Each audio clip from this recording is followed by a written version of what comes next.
Chicos, ¿qué tal? ¿Cómo estáis? Bueno, en el vídeo de hoy vamos a seguir trabajando, como podéis ver, con el mismo diagrama del otro día, en el cual vamos a seguir con el concepto de las fuerzas generadas entre conductores.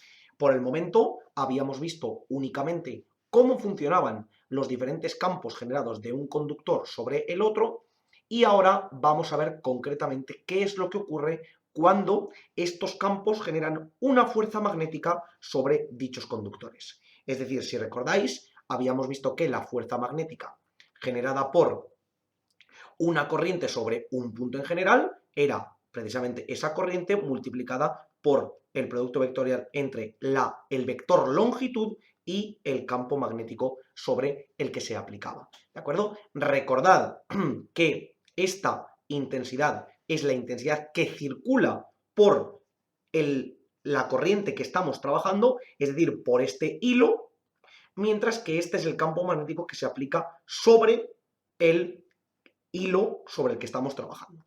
Es decir, ¿a qué me refiero? Cuando nosotros vamos a calcular la fuerza magnética que el hilo 1 ejerce sobre el hilo 2, lo que tendremos que hacer será determinar la intensidad que circula por el hilo 2 multiplicada por la longitud, en este caso del hilo 2, y producto vectorial del campo magnético que genera el hilo 1. Esto es lo más importante dentro de esta expresión. ¿Por qué es tan relevante? Porque, repito, es la fuerza magnética que el hilo 1 genera sobre el hilo 2. Por tanto, si recordáis, la expresión que veíamos cuando definimos y demostramos esta fórmula era que en este caso, cuando sobre un hilo en general actuaba un campo magnético, se tenía en cuenta la corriente que circulaba por dicho hilo y el campo magnético que afectaba sobre ese campo. Perdón, sobre ese hilo. Entonces, como podéis ver, la corriente que circula por el hilo 2 será lógicamente la corriente 2, la longitud del hilo 2 será lógicamente la propia longitud del hilo cuya corriente es la 2, y por otra parte tendremos el campo magnético que afecta sobre el hilo 2. Y como podéis ver aquí, el campo magnético que afecta sobre el hilo 2 es el campo magnético 1. ¿Ok? Esto es muy importante que lo tengamos en cuenta. Aquí he separado los datos que sacamos el otro día y vamos a tener en cuenta el producto vectorial, porque ya sabemos que el módulo será I2 por L2 y por B1, ¿vale? Ese será el módulo que ahora calcularemos. Pero una cosa muy importante que hemos de tener en cuenta es precisamente ese producto vectorial entre L2 y B1. Si os dais cuenta, B1 lo podemos expresar como el módulo de B1, es decir, B1 en la dirección I.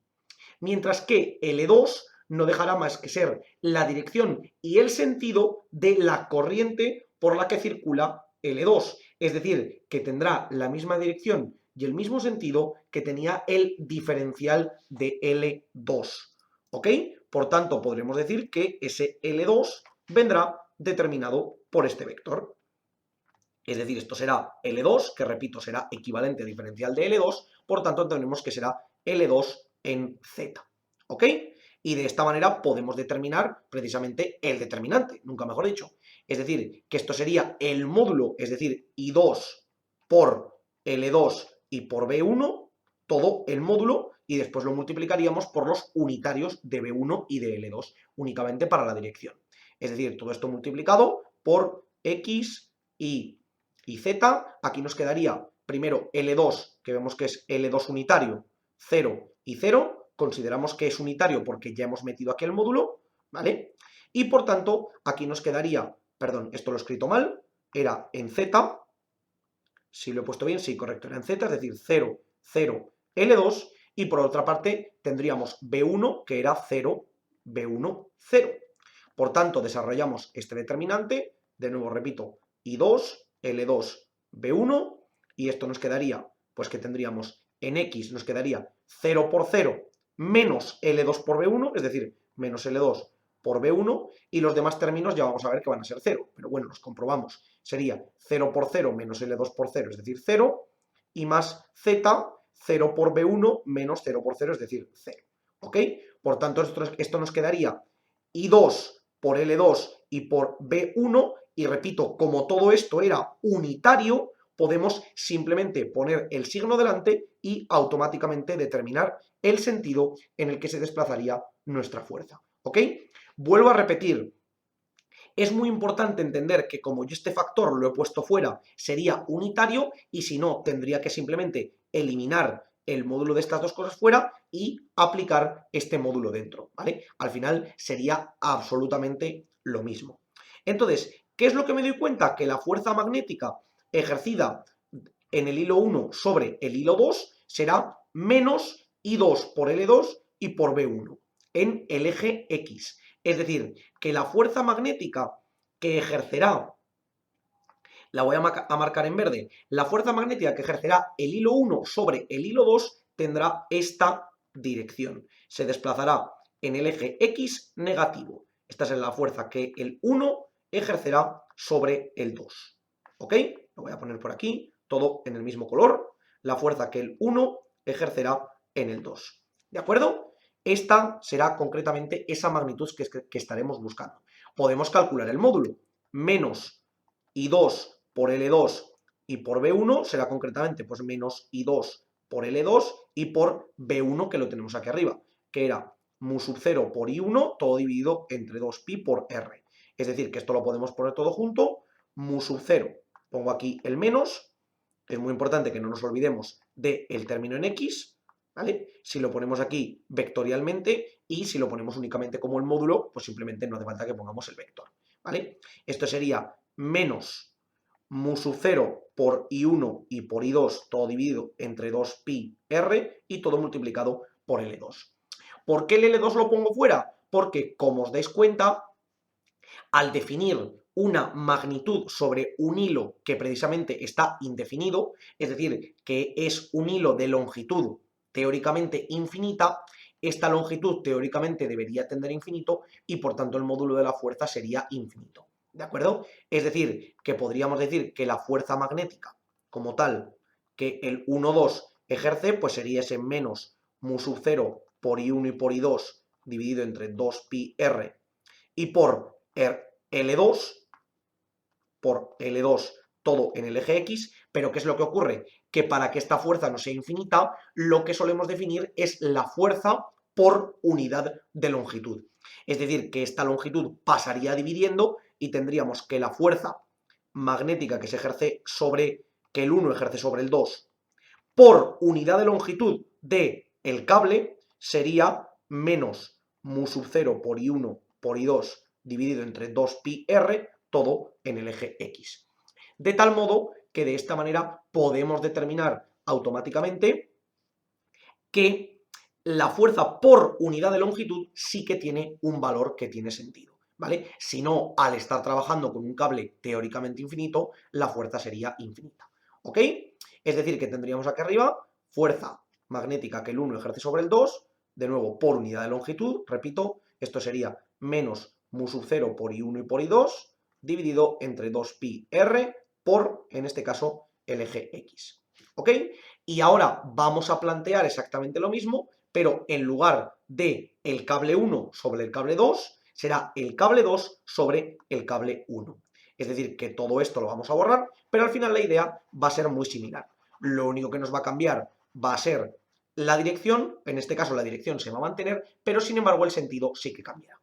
Por tanto, tendremos fuerza magnética que el 2 ejercerá sobre el 1, será la intensidad que circule por el 1 por el vector longitud 1 multiplicado por el campo magnético 2. Repito, intensidad que circula sobre el conductor con el que estamos trabajando multiplicada por el campo que circula sobre el conductor que estamos trabajando. Si os fijáis, en el cable 1 actúa el campo B2. Y por tanto aquí lo que nos quedaría pues sería igual que antes. Recordamos que L1 podemos ver que es, de nuevo, sigue en la misma dirección y sentido que el diferencial de L1, es decir, que esto nos quedaría así para arriba, ¿vale? Lo voy a poner en rojo para que se vea bien. Esto nos quedaría así para arriba, es decir, que esto sería L1 y por otra parte tendríamos que L1 entonces sería, hemos dicho que sería L1 en el eje Z y por otra parte B2 vimos aquí arriba que era menos el módulo de B2 en el eje Y, ¿vale? Porque nos iba en el negativo.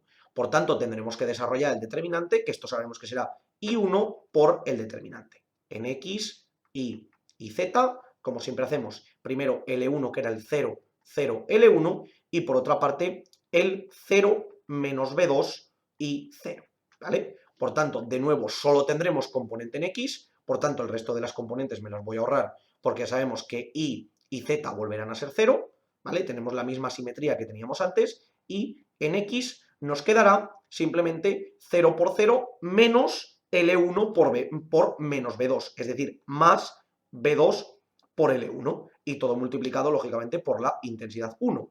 Es decir, que esto será I1 por L1 y por B2 todo en el eje X. Esta será la fuerza magnética que el 2 ejercerá sobre el 1.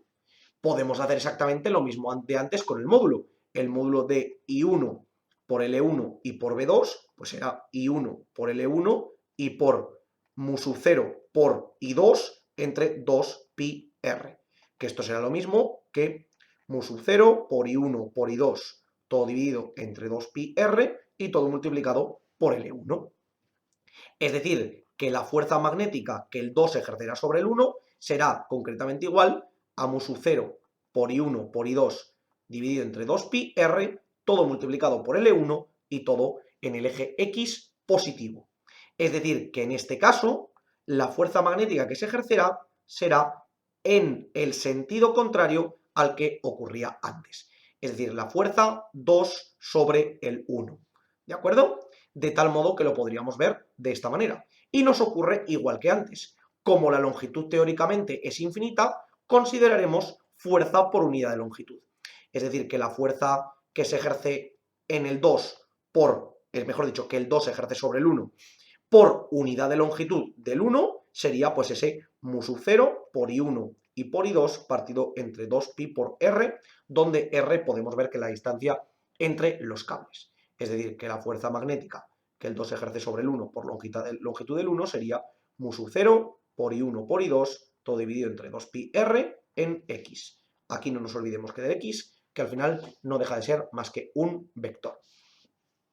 Así que chicos, de esta manera habéis visto cómo las fuerzas que se ejercen cables entre sí, independientemente de que las intensidades sean distintas, el módulo como tal de la fuerza es exactamente el mismo, porque al final me da exactamente igual que yo tenga I1 por I2 o I2 por I1, al final me da exactamente lo mismo, como la distancia entre los cables siempre es la misma y lo demás me queda exactamente igual, el módulo es exactamente el mismo, pero sin embargo lo que nos ocurre es que en estos casos las intensidades son distintas. Es decir, la primera es menos I1 por I2 y la otra será más I1 por I2. Es decir, que los sentidos de las fuerzas serán contrarios. Cuando las intensidades llevan el mismo sentido, las fuerzas son, como podemos ver en este caso, atractivas, ¿vale? Esta es la conclusión más importante que hemos de sacar. Cuando las fuerzas, mejor dicho, cuando las intensidades son en el mismo sentido, ya sea las dos para arriba o las dos para abajo, tendremos que las fuerzas son atractivas, es decir, que los cables tienden a atraerse entre sí. Y la pregunta es, ¿qué ocurriría en el caso de que las fuerzas fuesen repulsivas? O mejor dicho, ya acabamos de sacar la conclusión de lo que pasaría si girásemos las intensidades. Es decir, si yo considero una intensidad positiva y la otra negativa, o mejor dicho, si considero una intensidad que iría hacia arriba y otra iría hacia abajo, es decir, que tienen sentidos contrarios bajo la misma dirección, lo que va a ocurrir es que este producto vectorial va a cambiar por completo. Es decir, por ejemplo, veamos este segundo caso, aunque en el primero sería exactamente lo mismo. Supongamos que yo el sentido de I1 lo cambio y digo que ahora I1 se mueve hacia abajo. Es decir, que aquí tiene I1. Por tanto, aquí lo que ocurriría sería que el vector L1 ya no iría para arriba, sino que lo que ocurriría sería que el vector L1 se movería hacia abajo. Porque recordad, de la misma manera que el vector diferencial de L1 también desaparecería, pero sin embargo, aquí podríamos ver que en efecto esto nos iría para abajo, ¿vale? Es decir, que tendríamos aquí este L1. Por tanto, L1 sería menos L1 en Z, porque recordad que L1 sigue el sentido que tiene la propia corriente, ¿ok?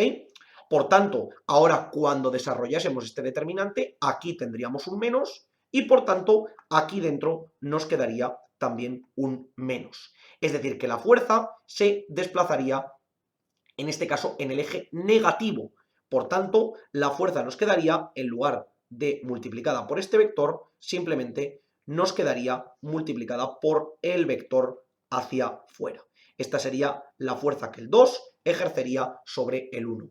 Y lo podemos ver al revés. En caso de que aquí tuviésemos el vector cambiado, es decir, yo elimino todo esto, simplemente vemos que los módulos lógicamente se van a mantener porque yo no voy a cambiar ningún dato, pero en el caso de que tuviese la fuerza que el 1 ejerce sobre el 2, pues volvería a tener la corriente sobre la que se aplica, es decir, I2 por L2 y todo multiplicado por B1, pero en este caso tendríamos que L2 e I2 sí que se han mantenido iguales, pero hay que tener mucho cuidado, porque como hemos cambiado el sentido de la intensidad I1, el sentido del campo I1 también habrá cambiado. Es decir, que ahora en lugar de ser el campo I1 positivo, como podemos ver, el campo B1 que es negativo, tendremos que introducir un menos dentro de este campo. ¿De acuerdo? Esto es imprescindible que lo tengamos en cuenta. Es decir, que el campo B1 será simplemente menos B1 en el eje Y, y de la misma manera, como podemos ver aquí, el vector L2 sí que se mantendrá, es decir, que L2 seguirá siendo L2 en Z. Por tanto, si yo desarrollo el determinante, tendría ese B1 por L2, lo que me ocurriría sería, pues igual que antes, X, Y y Z, hemos dicho primero va L2, es decir, 0, 0, L2, y por otra parte tendríamos 0 menos B1, 0. Y si yo desarrollo este determinante, como hemos visto antes, lo que tendríamos sería solamente una componente en X, que sería 0 por 0 menos B1 por L2. Es decir, menos B1 por L2, es decir, B1 por L2, todo multiplicado en X. Y todo multiplicado, lógicamente, por esta intensidad I2, que la tendríamos que poner aquí, aquí el I2 y aquí el I2, y esta sería la fuerza magnética que el 1 ejercería sobre el 2. Y como podéis ver, nos cambia también el sentido, porque ahora nos desplazaríamos en el eje positivo, es decir, que marcaríamos sentido hacia la derecha. Esta sería la fuerza que el 1 ejercería sobre el 2. Aquí hay dos componentes que son imprescindibles. La primera es que el vector L1 para determinar la fuerza también nos cambiaría, es decir, como hemos podido ver en el caso de la fuerza contraria, pero es que por el sentido contrario también el propio campo B1 nos va a cambiar, ¿vale? Es decir, se va a girar. Podéis probar a calcular, tal y como hicimos en el vídeo anterior, las componentes del campo B1 y veréis que si consideráis el vector L1 o diferencial de L1 negativo en lugar de positivo, os saldrá que el campo tiene que girar en sentido horario en lugar de en sentido antihorario, ¿vale? Por tanto, este campo B1 ya no sería este de aquí, sino que sería un campo que iría tal que así, es decir, que nos iría para abajo, esto sería B1, es decir, que los campos B1 y B2 irían en el mismo sentido y por tanto las fuerzas serían repulsivas. Como habéis podido ver, aquí tenemos una componente vectorial muy importante que suele ser muy recomendable desarrollar a través de los determinantes para que de esa manera no nos liemos. Al final, el sistema este último que hemos visto funciona exactamente igual que el primero, es decir, exactamente igual que cuando las corrientes van en el mismo sentido, pero la única diferencia es que cuando yo cambio una corriente, me cambia tanto el vector longitud, porque aunque la cuerda mida lo mismo, o mejor dicho, aunque el cable mida lo mismo, el sentido sí que va a ser distinto, porque recordemos que el vector longitud lleva el sentido de la corriente, y por otra parte también me cambia el campo magnético porque al cambiar de sentido la propia corriente, el campo magnético va a tender a girar en sentido contrario a como lo hacía antes. Como siempre os digo, chicos, por favor, cualquier duda, cuestión o pregunta que tengáis, dejadlo en los comentarios y nosotros le intentaremos resolver. Por lo demás, Muchísimas gracias por ver el vídeo, espero que os haya servido y que vaya bien.